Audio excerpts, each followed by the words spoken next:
আসসালামু আলাইকুম। আমরা যদি কেমিস্ট্রিটাকে একটু মজা মজা শিখতে পারি তাহলে আমাদের কাছে আসলে খুবই ভালো লাগে। এইটা আমরা জানতাম। তো আমরা যদি আয়নীকরণ শক্তি পাঠটা আসলে অনেকে একটু এটাতে প্যাচ লাগে, তো আমরা যদি এটাকে একটু গল্পের মাধ্যমে এবং সুন্দরভাবে শেখার চেষ্টা করি তাহলে আশা করি মন্দ হয় না। এইটা একটা বিবেচনার কথা বলছো। তো আমরা যদি দেখার চেষ্টা করি আয়নীকরণ শক্তি কাকে বলে সেটাকে আমাদের বুঝতে হবে। আমাদের যদি গদবান্ধা পড়ানো হয় যে বাম থেকে ডানে গেলে কি হয়, উপর থেকে নিচে গেলে কি হয়, মুখস্থ করলাম শেষ, আসলে এটা আমাদের পড়া না। কি চাস তুই? আসলে আমাদের রুট থেকে মূল থেকে বুঝতে হবে। আসলে আমরা গল্প বুঝি। আয়নীকরণ শক্তি ধরেন এমন একটা শক্তি, ধরেন আয়নীকরণ শক্তি একটা ভিলেন, বুঝতে চেষ্টা করেন। আয়নীকরণ শক্তি একটা কি ভিলেন। এই ভিলেন কি করবে, এখান থেকে ধরেন এই হলো আমাদের এখানে একটা, ধরেন এখানে কিছু মেয়ে আশ্রিত আছে, তো এখানে মাঝখানে ধরেন একটা নায়ক আছে আর কি, নায়কের কাছে এই মেয়েগুলো আশ্রিত থাকে। তো এই ভিলেন এখান থেকে একটা মেয়েকে নিতে যে শক্তি লাগবে তাকে বলা হবে আয়নীকরণ শক্তি। আসেন এবার আমরা কেমিস্ট্রির ভাষায় বোঝার চেষ্টা করি। সেটা কি, গ্যাসীয় অবস্থায় কোনো মৌলের সর্বশেষ শক্তি স্তর থেকে একটি ইলেকট্রন অপসারণ করতে যে শক্তির প্রয়োজন তাকে আয়নীকরণ শক্তি বলে। তাহলে আমরা কি বুঝলাম? বুঝলাম হলো এই যে যেই নায়িকা আমি বলছিলাম এগুলাকে, এই নায়িকাগুলো ইলেকট্রন, তাহলে এই একটা ইলেকট্রন অপসারণ করতে যেই শক্তি লাগবে তার নামে কি শক্তি? আয়নীকরণ শক্তি, মানে এই ভিলেন।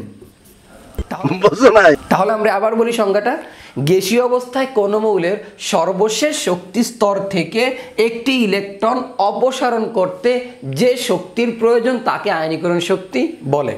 আশা করি এই কনসেপ্টটা বুঝতে পারছেন। এবার আসেন যে আয়নীকরণ শক্তি কোথায় বেশি হবে কোথায় কম হবে। সিম্পলি বুঝেন, আমি একেবারে বাস্তবে বুঝাই আপনাকে। এই যে এটা হলো নায়ক, তাই না? এটা কে? নায়ক।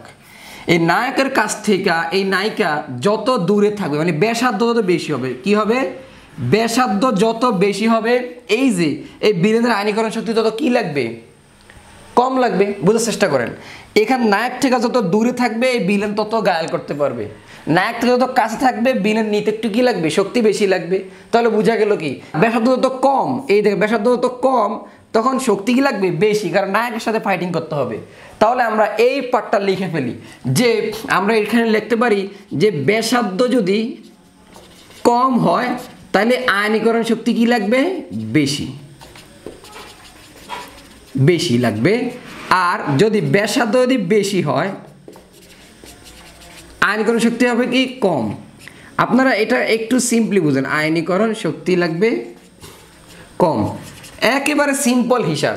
ব্যাসার্ধ কম মানে কি? কাছাকাছি যদি থাকে তাহলে ভিলেনের যদি এই ইলেকট্রন নিতে হয় তাহলে ভিলেনের ইলেকট্রন নিতে কি লাগবে? শক্তি বেশি লাগবে, তখন আয়নীকরণ শক্তি বেশি। মানে ব্যাসার্ধ যদি কম হয় আয়নীকরণ শক্তি তখন কি? বেশি লাগবে। ব্যাসার্ধ যত বেশি হবে আয়নীকরণ শক্তি তত কি লাগবে? কম লাগবে। এইটা একটা সিম্পল লজিক, জেনে রাখেন। এবার আসেন যে ব্যাসার্ধ কমলে আয়নীকরণ শক্তি বাড়ে, আর ব্যাসার্ধ বাড়লে আয়নীকরণ শক্তি কি হয়? কমে। এবার আমরা যদি এইটা ব্যাখ্যা দিই, পর্যায় সারণীর বাম থেকে ডানে গেলে আমরা জানি আয়নীকরণ শক্তির মান বাড়ে। কেন? কারণ ব্যাসার্ধটা কমে। উপর থেকে নিচে গেলে ব্যাসার্ধ বাড়ে, এজন্য আয়নীকরণ শক্তি কি হয়? কমে। তবে এইটা আমরা এক্স্যাক্টলি এখন বাস্তবিকভাবে ব্যাখ্যা দিব। দেখেন আমরা কীভাবে ব্যাখ্যা দিতে পারি।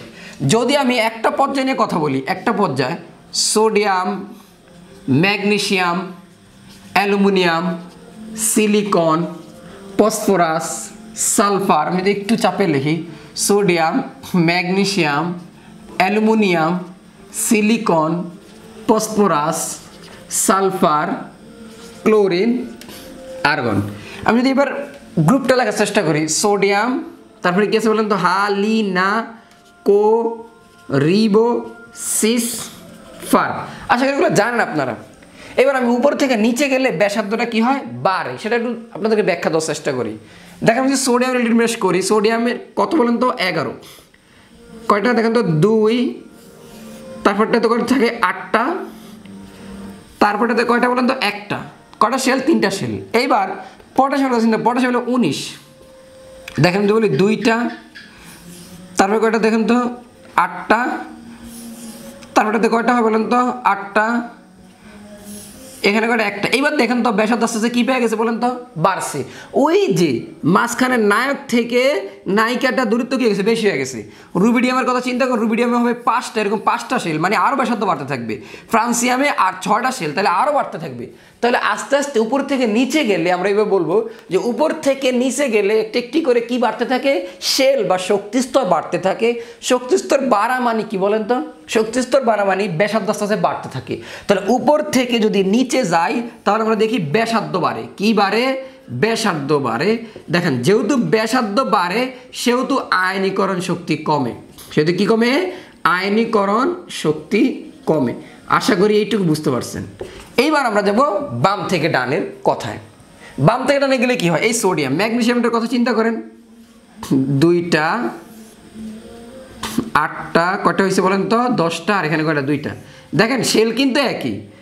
অ্যালুমিনিয়ামটা দিই 2, এখানে কত বলেন তো, এখানে 2, 2 এর পরে কয়টা বলেন তো, 8টা। এখানে কয়টা, দেখেন শেল কিন্তু একই, শেল বাড়ে না। দেখেন এই আর্গনটা দিই 2, তারপর কয়টা, 2, 4, 6, 8।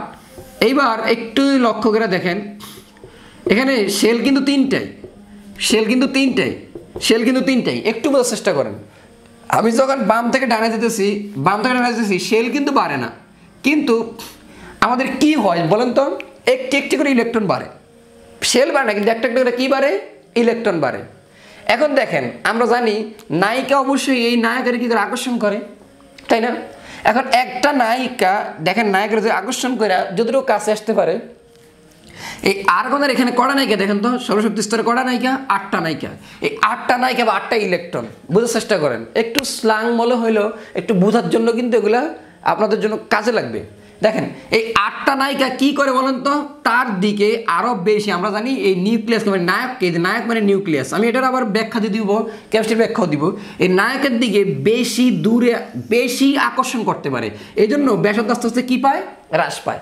সিম্পল কথা বোঝার চেষ্টা করেন যে এখানে একটা, তারপরে 2টা নায়িকা, তারপরে 3টা নায়িকা, তারপরে 4টা 5টা 6টা নায়িকা বাড়ে। তো নায়িকা নায়ক কি করে, মাঝখান নায়ক আকর্ষণ করে। এবার এটাকে আমি একটু কেমিস্ট্রির ভাষায় বলি, সেটা কি, এই মাঝখানটা নিউক্লিয়াস, মাঝখানটা কি, নিউক্লিয়াস। আমাদের নিউক্লিয়াস এই শক্তিস্তরের ইলেকট্রনকে নিজের দিকে কি করে, আকর্ষণ করে। তাহলে যেহেতু এখানে নিজের দিকে আকর্ষণ করে, আস্তে আস্তে 2জন যে আকর্ষণ করে যে ব্যাসার্ধ হয়, 3জন আকর্ষণ করে ব্যাসার্ধ আরও হ্রাস পায়। যেহেতু শেল একই, 3টাই শেল, সেহেতু এইটার বেলা আরও হ্রাস পায়, এই আর্গনের বেলা বেশি হ্রাস পায়, এবং এইখানে ব্যাসার্ধ সবচেয়ে কমে যায়। তাহলে বাম থেকে ডানে গেলে আমি এভাবে বলতে পারি যে পর্যায় সারণীর বাম থেকে ডানে গেলে কোনো শেল বা শক্তি স্তর বাড়ে না, কিন্তু একটি একটি করে ইলেকট্রন বাড়তে থাকে। এবং আমরা জানি ইলেকট্রনের প্রতি নিউক্লিয়াসের তীব্র আকর্ষণ থাকার কারণে বাম থেকে ডানে গেলে আস্তে আস্তে ইলেকট্রন বাড়ে, তাই আকর্ষণও কি বাড়ে, এবং ব্যাসার্ধ আস্তে আস্তে কি পায়, হ্রাস পায়। তাহলে বুঝতে পারলাম বাম থেকে ডানে গেলে ব্যাসার্ধ কমে, ব্যাসার্ধ কমে, তাই আয়নীকরণ শক্তি কি হয়, আয়নীকরণ শক্তি বাড়ে। আশা করি আমরা এটা বুঝতে পারছি যে পর্যায়সারণীর বাম থেকে ডানে গেলে আয়নীকরণ শক্তি বাড়ে, আর উপর থেকে নিচে গেলে আয়নীকরণ শক্তি কমে। এবং ইলেকট্রন আসক্তির কথা বলো এবং তড়িৎ-ঋণাত্মকতার কথা বলো, সবগুলাই কিন্তু সেমভাবেই পরিবর্তিত হয়। তো আশা করি বুঝতে পারছো। তো সব ভিডিওটি শেয়ার করে দিবা এবং একটা লাইক দিবা। একটা লাইক দিতে কিন্তু বেশি কষ্ট হয় না, কিন্তু ভিডিও বানাতে একটু একটু হলেও কষ্ট হয়। তো আমার কষ্টের দামটা দিবে একটু একটা লাইকের মাধ্যমে। ভালো থাকো, সুস্থ থাকো। আসসালামু আলাইকুম।